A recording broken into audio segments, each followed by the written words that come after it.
ಇಂಥ ವಾತಾವರಣ ಕೆಡುತ್ತಲ್ಲ. ಅದ್ರಲ್ಲೂ ಕೂಡ ನಮ್ಗೆ ಮಳೆಯ ವಾತಾವರಣ ಜಾಸ್ತಿ ಇದ್ದಾಗ ವಾಯುಭಾರ ಕುಸಿತ ಆಗಿದೆ ಅಂತ ಕೇಳ್ತೀವಲ್ಲ, ಏನಿದು?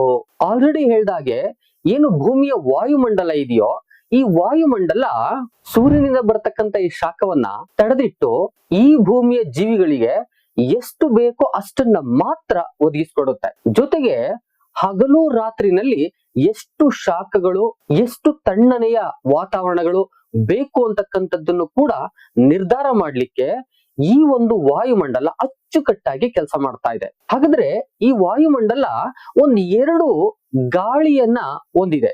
ಏನದು? ಒಂದು ತಂಪು ಗಾಳಿ, ಇನ್ನೊಂದು ಬಿಸಿ ಗಾಳಿ.